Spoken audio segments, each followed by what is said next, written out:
नमो बुद्धाय। Soul science channel में हम बौद्ध दर्शन और आध्यात्मिकता की गहराई को सरल और सच्चे रूप में समझने की कोशिश करते हैं। आज का विषय थोड़ा संवेदनशील है और थोड़ा रहस्यमयी भी, और शायद आपके मन में भी कभी न कभी यह सवाल आया होगा, क्योंकि कई बार सोशल मीडिया पर या जीवन में किसी भिक्षु को नॉनवेज खाते हुए फोटो या वीडियो को जब हम देखते हैं तो तुरंत मन में सवाल उठता है कि भगवान बुद्ध तो अहिंसा और करुणा के प्रतीक हैं, तो भिक्षु मांस कैसे खा सकते हैं। मन में दुविधा उठती है, क्या ये बुद्ध की शिक्षा के विरुद्ध नहीं है। तो आज के एपिसोड में हम इसी रहस्यमयी पहेली को पूरी गहराई से समझेंगे। लगभग 2500 साल पहले भगवान बुद्ध ने क्या कहा था, क्यों कहा था और उसका आज हमारे जीवन से क्या संबंध है। फ्रेंड्स, सबसे पहले हमें समझना होगा कि बौद्ध संघ के नियम क्या थे। भगवान बुद्ध अपने भिक्षुओं के साथ एक जगह से दूसरी जगह भ्रमण करते थे। भिक्षुओं को खेती करना, खाना पकाना या व्यापार करना मना था। वे पूरी तरह भिक्षा पर निर्भर थे। ये भिक्षाटन सिर्फ पेट भरना नहीं था, ये अहंकार तोड़ने का गहन अभ्यास था। बुद्ध का स्पष्ट निर्देश था, भिक्षु अपनी पसंद और नापसंद छोड़ दें, जो मिले वही बिना शिकायत बिना घृणा उसे ग्रहण करे। उस समय कई घरों में नॉनवेज पकता था। जब भिक्षु भिक्षा मांगने जाते तो गृहस्थ वही भिक्षा पात्र में डाल देते थे। तब कोई चुनाव नहीं होता था, भिक्षु को ग्रहण करना पड़ता था। अब सोचिए, अगर भगवान बुद्ध ने नॉनवेज खाने पर पूरा बैन लगा दिया होता तो क्या होता। पहला, गृहस्थों का अपमान। यदि कोई गरीब या श्रद्धालु व्यक्ति अपनी श्रद्धा से भोजन का हिस्सा, जिसमें मांस भी हो सकता था, भिक्षु को देता और भिक्षु उसे ठुकरा देता तो यह दानकर्ता का अपमान होता। साथ ही दान देने वाला पुण्य से वंचित रह जाता। तो उसे स्वीकार करना भिक्षु की करुणा ही है। उस दान को अस्वीकार करना दाता को उसके जीवन के संभवतः एकमात्र पुण्य अर्जन के अवसर से वंचित करना होगा। दूसरा, भिक्षुओं का अस्तित्व। उस समय के समाज में, विशेषकर जंगलों, ग्रामीण या कठिन इलाकों में शाकाहारी भोजन हमेशा उपलब्ध नहीं होता था।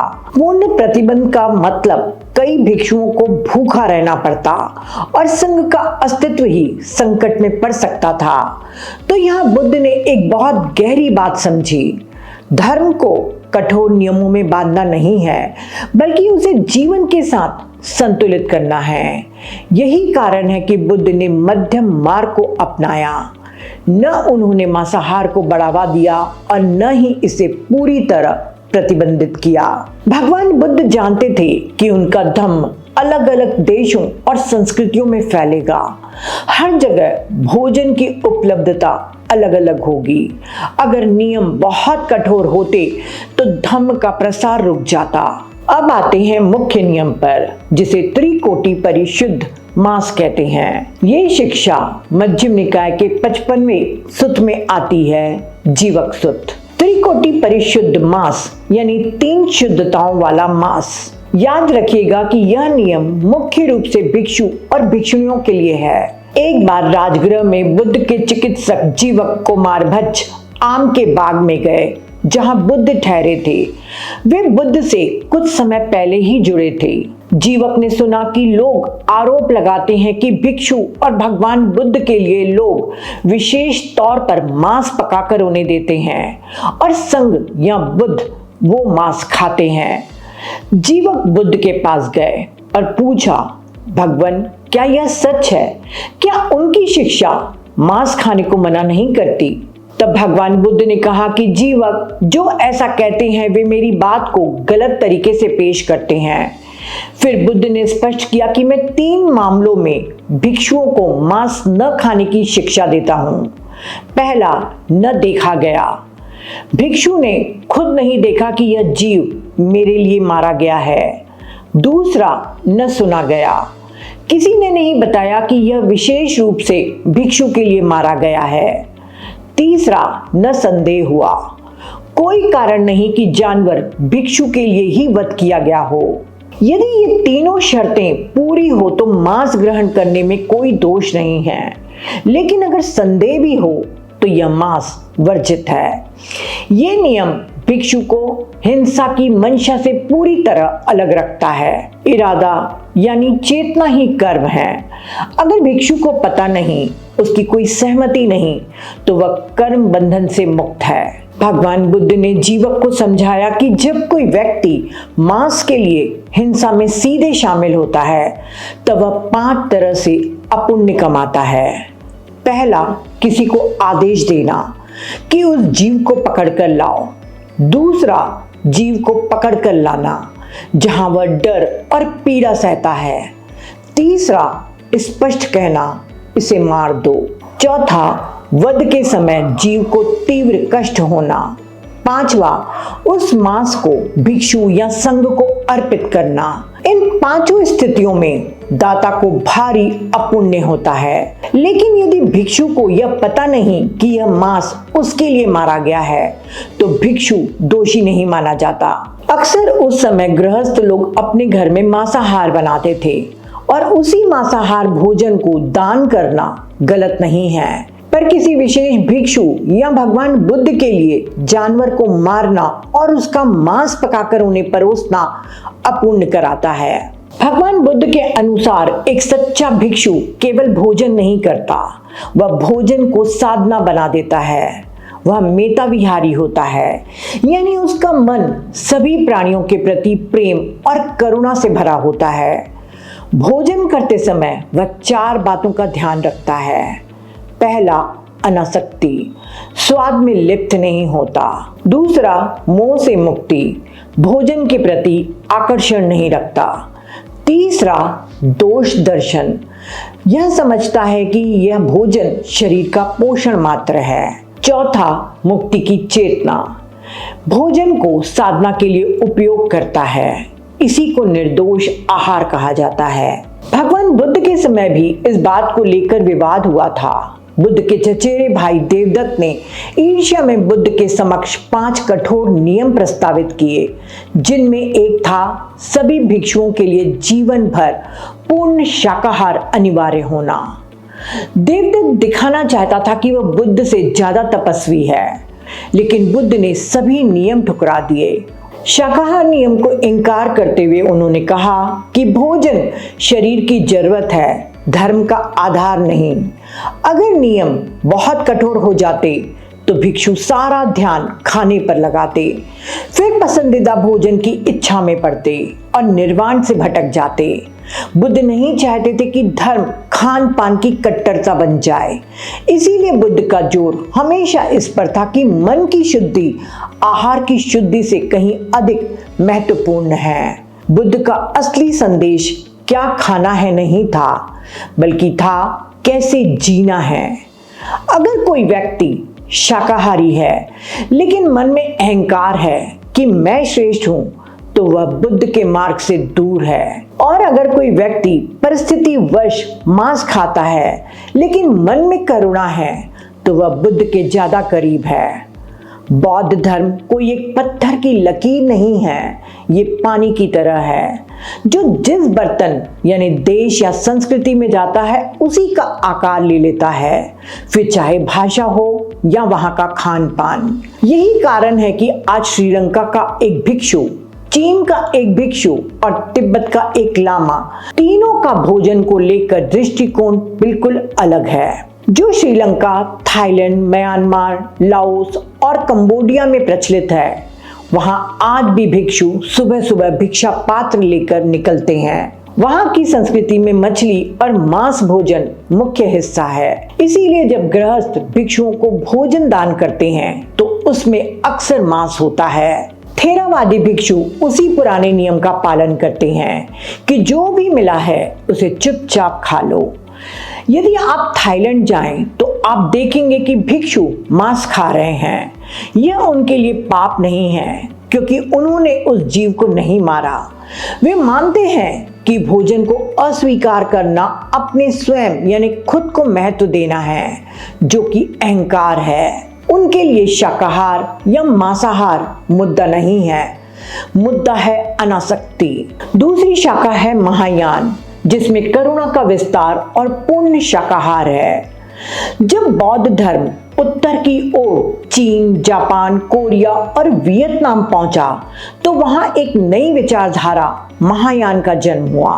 इस संप्रदाय ने बुद्ध के नियमों में एक बड़ा दार्शनिक बदलाव किया। महायान बौद्ध धर्म में बोधिसत्व का आदर्श है, यानी वह व्यक्ति जो सभी प्राणियों को दुख से मुक्त कराने के लिए संकल्पित है। चीन में कन्फ्यूशियसवाद और ताओवाद का प्रभाव भी था, जो पवित्रता पर जोर देते थे। महायान के प्रमुख ग्रंथ जैसे लंका अवतार सूत्र, महापरिनिर्वाण सूत्र में बुद्ध को मांसाहार का कड़ा विरोधी बताया गया है।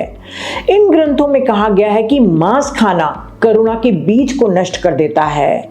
एक बोधिसत्व जो सभी प्राणियों को अपने परिवार की तरह मानता है, वह उनका मांस कैसे खा सकता है? महायानियों ने तर्क दिया कि जब भिक्षु मांस खाते हैं, भले ही उन्होंने जीव को न मारा हो, लेकिन उनकी मांग के कारण ही कसाई ने हत्या की है, इसीलिए अप्रत्यक्ष हत्या के वे भी जिम्मेदार हैं। इसी कारण चीनी और वियतनामी बौद्ध मठों में पूर्ण शाकाहार का पालन सख्ती से होता है। इस परंपरा को मजबूत बनाने में चीन के लियांग वंश के सम्राट वुडी की बड़ी भूमिका रही है।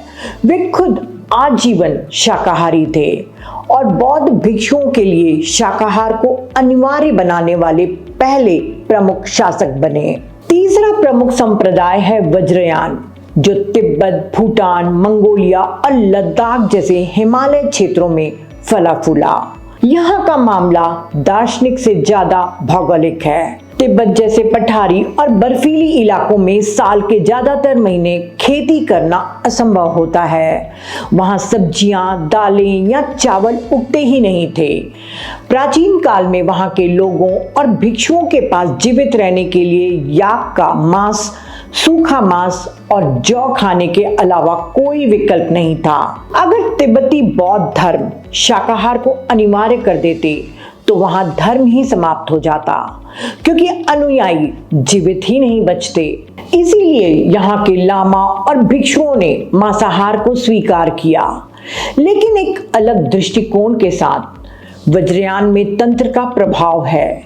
वे मांस खाने से पहले विशेष मंत्र उच्चारण करते हैं और प्रार्थना करते हैं कि जिस जीव ने अपने प्राण दिए हैं उसे सद्गति मिले, और उसका यह बलिदान भिक्षु को धर्म के मार्ग पर चलने की शक्ति दे। उनका मानना है कि इस तरह वे उस जानवर के ऋण को चुकाते हैं। हालांकि आज आधुनिक साधनों और आयात की सुविधा के कारण शाकाहारी भोजन हर जगह उपलब्ध हो पा रहे हैं। इसलिए दलाई लामा सहित कई तिब्बती गुरु अब शाकाहार को बढ़ावा दे रहे हैं, लेकिन पारंपरिक रूप से वहां मांस वर्जित नहीं था। वहां नियम नहीं, नियत महत्वपूर्ण है। भगवान बुद्ध की महाकरुणा का सार यही है कि भिक्षु दूसरों के द्वारा दिए गए दान का सम्मान करें, परंतु स्वयं हिंसा की किसी भी श्रृंखला को जन्म न दें। तो फ्रेंड्स, आज हमने समझा कि भिक्षु मांस क्यों खा सकते हैं, बुद्ध ने इसे क्यों पूरी तरह मना नहीं किया, और असली ध्यान कहाँ होना चाहिए। पर इसका अर्थ यह कतई नहीं है कि हम भोजन के लिए अनगिनत विकल्पों के बावजूद केवल स्वाद पाने के लिए या मसल्स बनाने के लिए नॉनवेज खाएं। आज के दौर में जब हमारे पास सब्जी और फलों के हजारों विकल्प उपलब्ध हैं और हम खुद अपनी मर्जी से भोजन चुनते, लाते और बनाते हैं, तब शाकाहार अपनाना अहिंसा, करुणा और पर्यावरण की रक्षा के लिए निश्चित रूप से एक बेहतर और जिम्मेदार कदम है। मैं स्वयं 9 वर्ष से शाकाहारी हूँ। वेजिटेरियनिज्म न केवल प्राणियों के दुख को कम करता है, बल्कि हमारी अपनी करुणा को भी मजबूत बनाता है। मांस खाने वाला अपनी मांग से यानी कि डिमांड से industrial poultry, pork, dairy, beef farming जैसी क्रूर प्रणालियों को प्रोत्साहन देता है। इसीलिए वह भी अप्रत्यक्ष रूप से पाप का भागीदार बन जाता है। लेकिन बौद्ध टीचिंग्स हमें याद दिलाती हैं कि किसी को मांसाहारी देखकर उसके चरित्र या आध्यात्मिकता का तुरंत फैसला न करें। महत्वपूर्ण उसकी नीयत, आचरण और मन की शुद्धि है। भगवान बुद्ध ने भोजन से ज्यादा महत्व करुणा, मन की शुद्धि और मध्यम मार्ग को दिया था। सच्ची प्रगति आंतरिक है। क्योंकि हम गृहस्थ हैं और हमारे पास विकल्प ज्यादा हैं, इसीलिए अहिंसा की ओर बढ़ना बुद्धिमानी है। हर प्राणी दर्द और दुख महसूस करता है। किसी भी जीव की मृत्यु का कारण न बने, क्योंकि स्वार्थ के लिए किए गए कर्म का भुगतान करना ही पड़ता है। चाहे आप शाकाहारी न भी हों, तब भी मुख्य बात है कि हम सभी प्राणियों के प्रति करुणा बनाए रखें और अहिंसा की ओर बढ़ें। यही बौद्ध धर्म का सार है। तो फ्रेंड्स, इस एपिसोड को समाप्त करते हुए भगवान बुद्ध की मैत्री भावना के साथ प्रार्थना करते हैं। सभी प्राणी सुखी हों, सभी प्राणी शांत हों, सभी प्राणी दुख से मुक्त हों। नमो बुद्धाय।